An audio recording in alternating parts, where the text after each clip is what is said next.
So I've actually got 3 different hoses here. Wanted to talk to you about all 3 of them. 2 of them are what are described as a hybrid hose. So that's this one. This is a 25 foot. It comes in different sizes, but this is the Flexzilla. And then these other, the orange one, also 25 foot hybrid.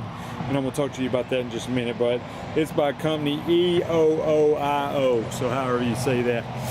The hybrid ones, those are 5/8 inch diameter. I would describe the hybrid, I wouldn't say it doesn't feel like fully rubber, as thick as like a rubber hose, but it's lighter weight. So definitely good against not kinking, and lightweight, probably not quite the strength maybe of a full rubber hose, which is the other one.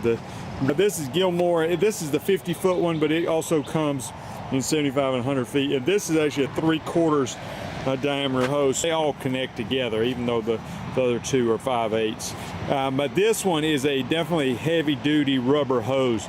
So also very good at not kinking, maybe not quite as light a weight as the other 2, but certainly very much a heavy duty hose. Yeah, these are the ones I have, the Gilmore 3/4 inch heavy duty here, and then you got the 2 lighter hybrid ones, the Flexzilla and then the EE, and then the EOOIO brand here, the orange ones. They all come in different sizes, but I've been pleased with all of them as far as not kinking. Hope this